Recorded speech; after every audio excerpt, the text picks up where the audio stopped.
Greetings and welcome to the Cerebral Women Art Talks podcast. I'm Phyllis Hollis, your host. As an extension of my Instagram page, Cerebral Women, this podcast offers insights into the visual art world. I interview artists, mainly artists of color and female artists who will freely articulate what inspires their creativity.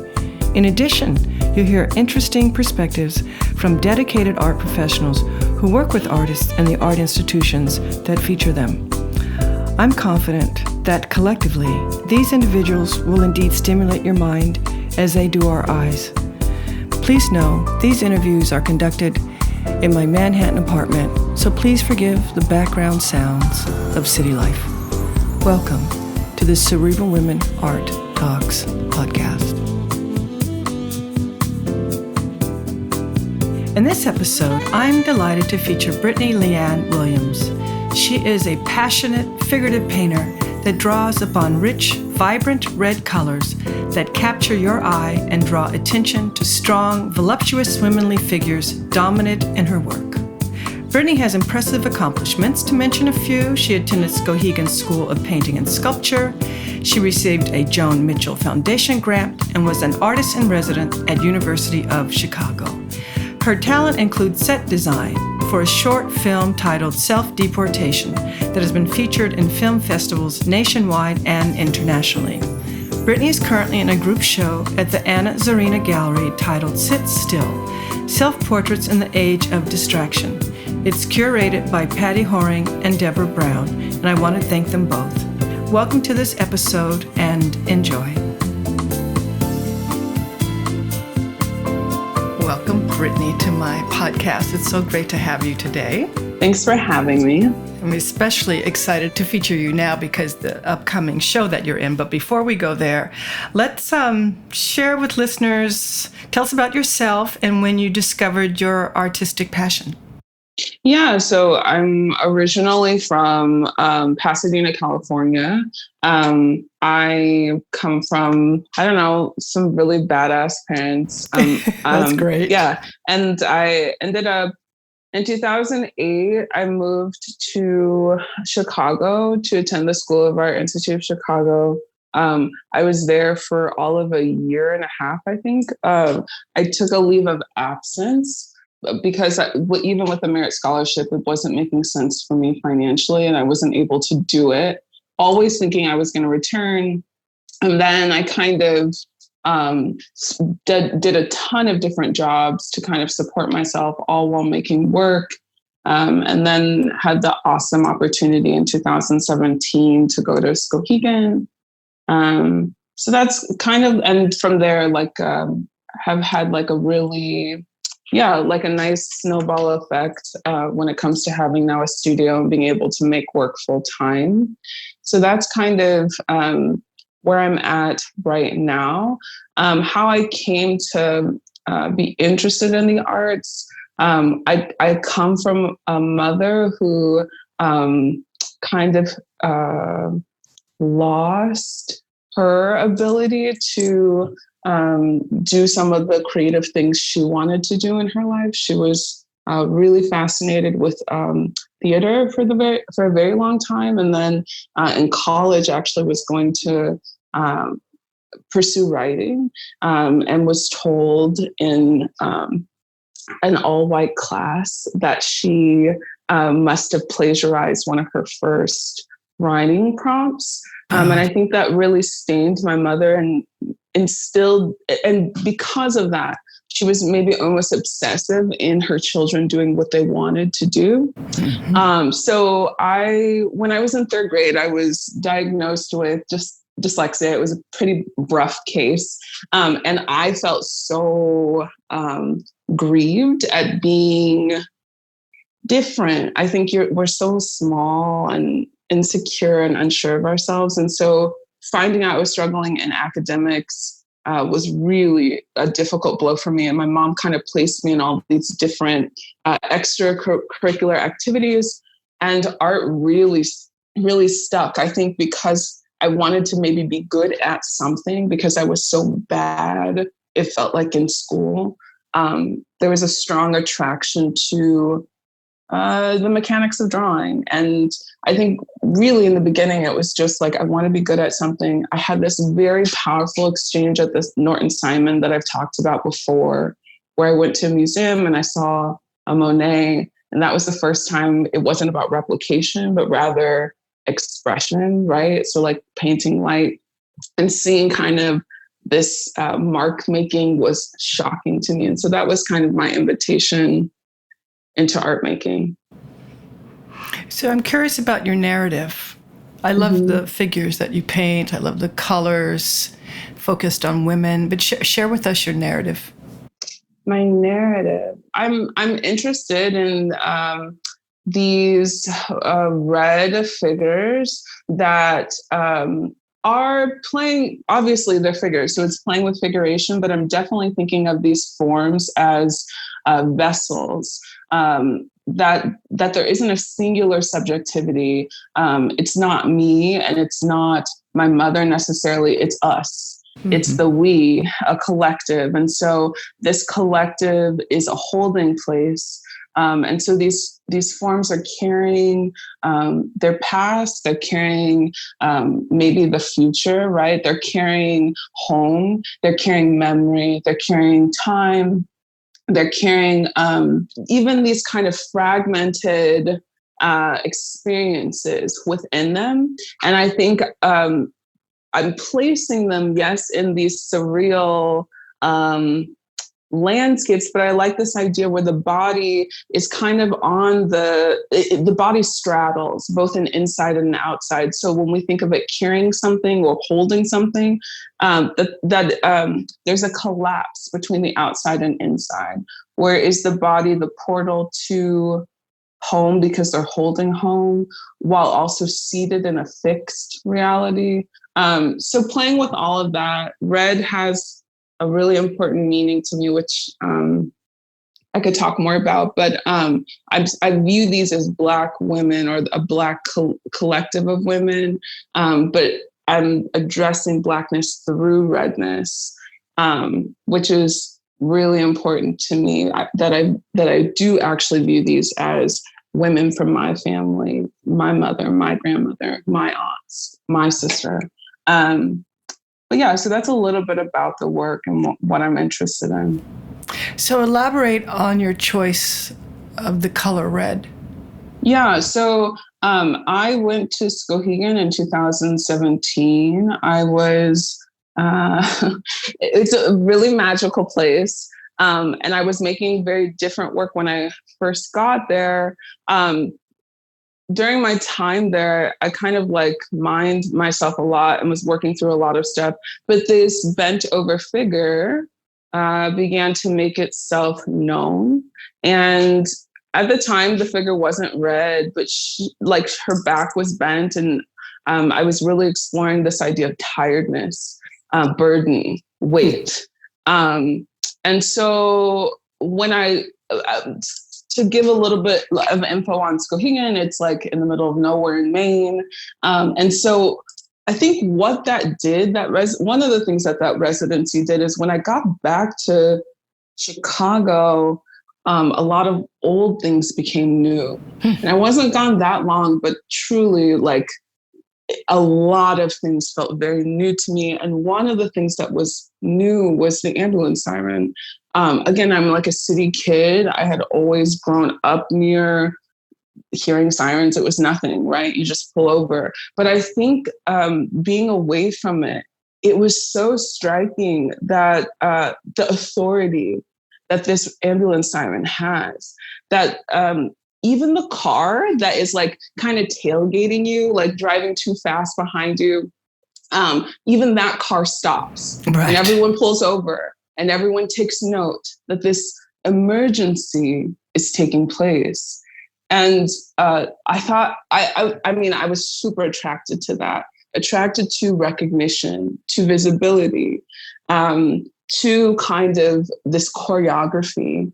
And I really wanted that for Black women. Specifically, when I think about the Black women in my family, there is a invisibility. Like, I don't know.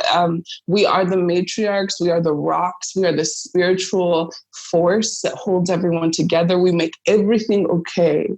Right. But in that, we're not seen.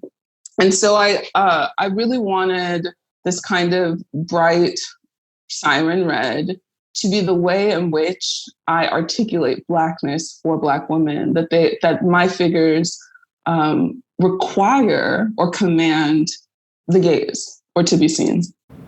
And in some of your really early work, I noticed that the color white was a dominant color.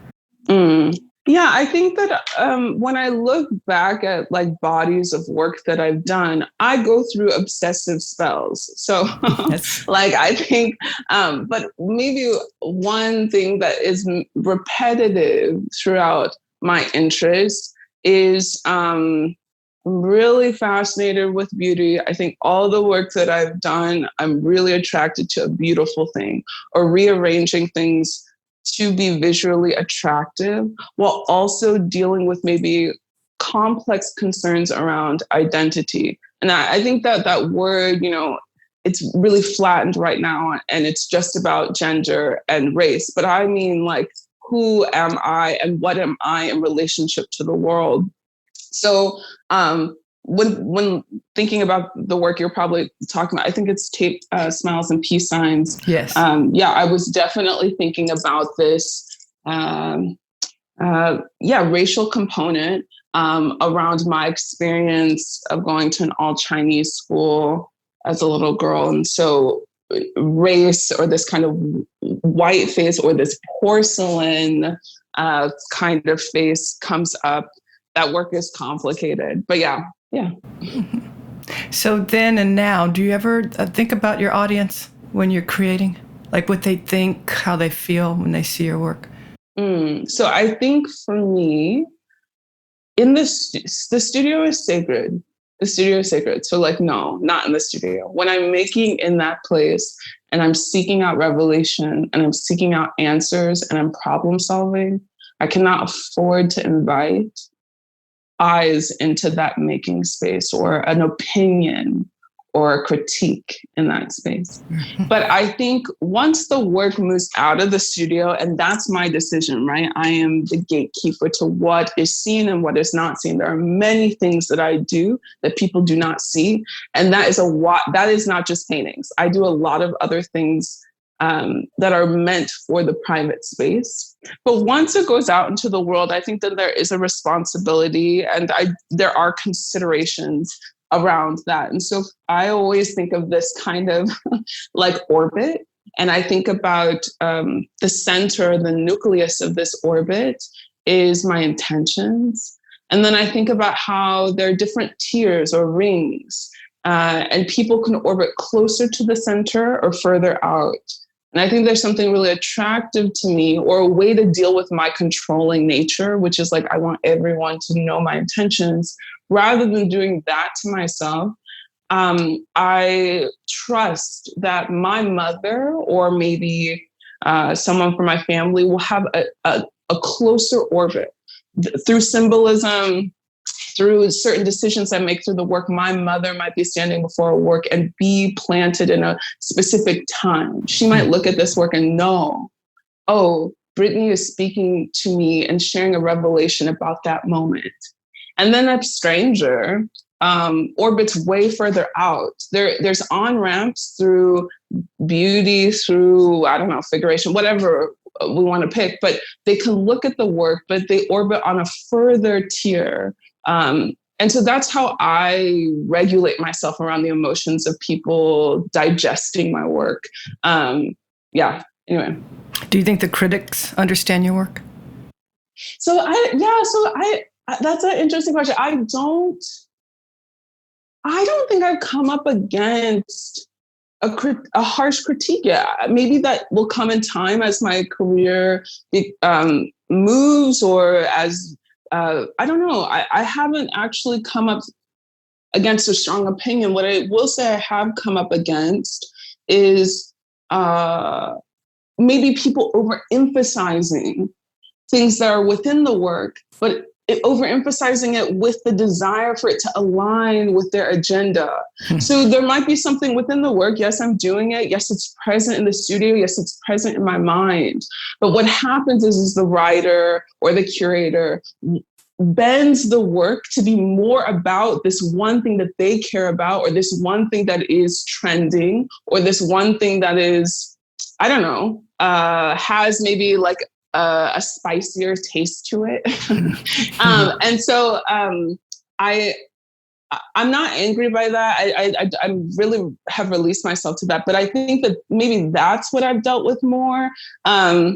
And I think that is a sign of the times. I think everyone feels as though you must be on a side. You must be, didactic. The blurring of things is really complicated right now because it is such a battle right now. I mean, yeah. So, man. Yeah. So let's talk about the battle right now. What's studio life like, and how are you dealing with it? How am I doing? So I think, to be very honest, I think painting is hard right now. Like, I think painting for me feels slow, like too slow. And so I always have to do something quick before I do the slow thing. And what I mean by that is, like, I have been driving a lot. Like, I go long distances. One, because the beach is actually not accessible right now. Like, you cannot go to parks. And you can't really be outdoors freely right now. So like there's one area where I can drive really far and walk around there. And I'm really attracted to water right now. So I've been doing that every day almost. And I do that right before I go to the studio. It's not quick, like, I don't know what people like define as quick, but for me, it feels quick. Like driving, I'm moving. I'm not sitting stagnant in front of a painting trying to, problem solve. And so that allows for this kind of, I don't know, like breathing. It's an exhale before I go into the studio. And so that's kind of, that's what it's been like for me when it comes to studio. I mean, I'm kind of frustrated with myself. I think things are just not, we can't make ourselves be what we need to be right now. Or at least I can't. I'm like, Brittney, be happy today. And it's like, fuck no, I don't, like, there is none of that in me. Or Brittney, have a routine today.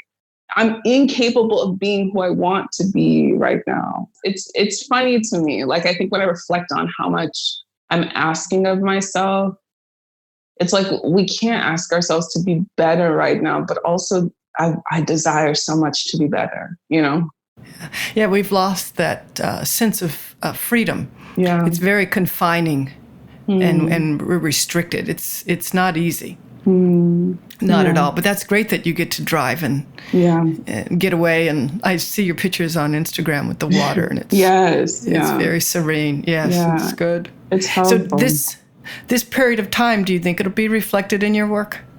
I think for me, it will. I think it'll trickle in. It's already kind of trickled in. There's a couple of things I'm working on in the studio that definitely, I believe, have like a direct relationship to what's going on.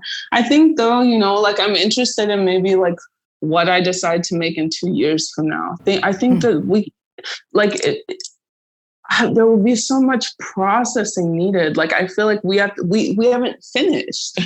There's been no finish to whatever we're in. Not that there ever is a finish, but it doesn't feel like we've come to an end of anything. And because of that, it's hard to name it, right? Like, I think that naming is categorizing something. And I have no idea what to categorize this. Like, when I think about, I don't know, I don't want to talk too much about like politics because I'm trying to protect myself from being only talking about those things. But like, whatever we're in the midst of, I actually cannot name this. Like, I'm like, is this actually like, while it's painful and people are suffering and this is terrifying, is this the turning? Like, are we turning the ship? Are we taking a new direction and it's causing a lot of like friction? Or are we going downhill and this is like the demise of us? I'm not sure. But I think we can't even name it. I don't even know what to make about it because we're in the midst of it. It's so foggy, you know? So I think it will come up in my work. It's already present. But I think I'm interested in 2 years of processing this, or, 5 years. Like, are we going to say, 2020? Right.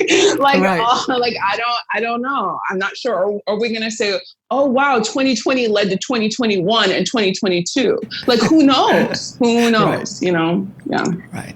Well, we do know one thing, and that is things are going to change. And I think for the better, hopefully for the better. Depends on what happens in November, but I'm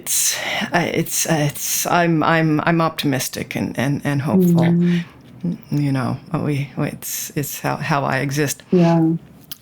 So you're participating in a show called Sit Still, which is curated by Deborah Brown and Patty Hornet. Mm-hmm. Yes. Yeah. It's at Anna's Arena Gallery. I have 2 portraits in the show. I wish I could see it in person from images online, because that's how we're seeing everything. It looks like a beautiful show. I'm really honored to be showing work alongside some really incredible people. I sent them over when we were trying to make decisions, a few options. Maybe that's one of the things that circles back to what we were talking about, which is kind of this private place. One of the private things I do is I've always really enjoyed self-portraiture, and I've actually done a series of work that were all about using my body and portraiture as a way to address concerns I've had in the past. But I don't show a lot of self-portraiture now, so it was nice to be invited into the show. And the work that the portrait that's on view that's been circulating is I think it's called New Studio 2019, and I'm still really fascinated with red. So I think these ideas of an urgent state of exhaustion, or this kind of emergency state, and wanting kind of recognition, or desiring authoritative, to have this to command the viewer to look. I think all plays within that work, even though it's not directly in relationship to these figures that I've been painting in surreal landscapes. And I mean, for me, it's so crazy. That painting, I feel like, is so prophetic now. But in 2019, I had just signed a lease on this studio. And I can't even, when I think about how scared I was and the pressure I was feeling when I made that portrait, I was terrified. I don't know. I was wrestling through a lot of personal things. I was wrestling through this idea of what it means to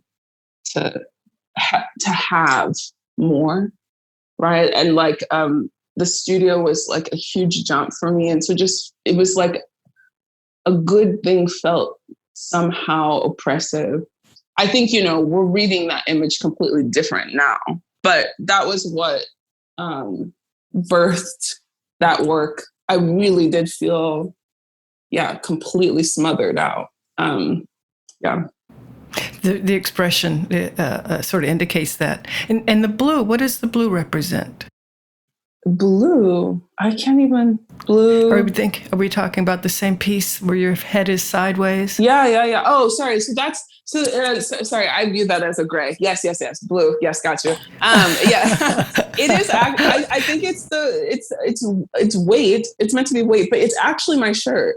And it's just the way in which it's painted. I feel like everything's kind of pouring in, but it is meant to be my back, So yeah, I mean, I was truly laying on the floor of this studio, and I don't know. I think that I'm very attracted to working in that way right now, where if I catch myself in a pose, or I catch my body in a position that is accurate to what is taking place inside, I note to myself to keep it and maybe do something with it later. And I think that that's how I play with these red figures a bit. But that honestly is that portrait as well. That me laying on the floor, I mean, if anyone caught me, like I just felt like it just really told the outside of myself what was going on inside. Well, it must be great to have a studio that you can escape to create. Because a lot of artists, especially those in New York City that rely on public transportation, right. They don't have the flexibility or the ability to go to their studios every day. Absolutely. So, my life has taken a very strange turn, or amazing turn, I guess I should say. And I'm trying to keep up with it. I think I had never, again, when I talk about that work and calling it new studio, like I had never paid for a studio before. You know what I mean? Like I just think that everything felt really terrifying to me. And while I think there are people who, feel very comfortable paying rent or on a studio, for me, it was just that was a really radical act for me, from where I come from and how my family and I talk and what we know. Like it was just different. Yeah. It's a real commitment. Yeah, for sure. Now it's home. I love that space. Oh, that's great. That's great. I was going to say, I'm sure you don't regret it now. Yeah, no, it's home. Yeah. So one last question. Mm-hmm. You're young and early in your career, so I don't know, I don't want to put any pressure on you when I ask this, but what do you feel your role is as an artist now or in the future, how you'd like to impact? Yeah, I think that, again, like, I don't know, maybe that's like you have to cut yourself in two a little bit. Like, I think a portion of me can't hold that question because it would kill the work. Like it would be too much pressure. Like even it's like too much of a call, like it's like when someone like when a pastor or a priest is like called to do, I think it's like it's too much, like it's terrifying to be asked that question. But then I will say that there have been individuals before me that have done things that I would like maybe to do for others. And what I mean by that is like when I talk about like the Norton Simon experience, when I'm standing in front of a work and I there's no words for what happened to me as a little girl when I saw that work that was in front of me. Like it seemed like the impossible became possible. So maybe it's that. Like I think maybe it's, I want to have a revelation take place in the studio, and I'm unable to like verbally articulate that, but maybe through a painting that revelation can be transmitted. And I would love to do that for people, post me. I don't know, like after me, excuse me. Like, I think that maybe that's all I can sit with. But again, like, I think we should be, for me, I need to be careful of kind of percolating or thinking about that too much. Because I think it's another form of pressure. It's another burden to carry. I think I have to just believe like, oh, Brittney, you're here, rearrange things, like right. The earth is great. Just keep rearranging things and trying to make it beautiful. I don't know. Yeah. Well, you're certainly making things beautiful. Thank you. Thank you. Very beautiful. I mean, I started following you on Instagram because your art caught my eye. And I do love beautiful things, so it was nice to connect. And I really appreciate your time today. It's been great to feature you. Thank you. You take care of yourself. Continue on with those long drives. Yes, I will. I most certainly will. Yes. And avoid the crowds, as they say. Yes, absolutely. Thank you, Phyllis. Yeah. Thank you so much. Thank you for listening to Cerebral Women Art Talks podcast. For additional content, please visit cerebralwomen.com and be sure to follow Cerebral Women on Instagram.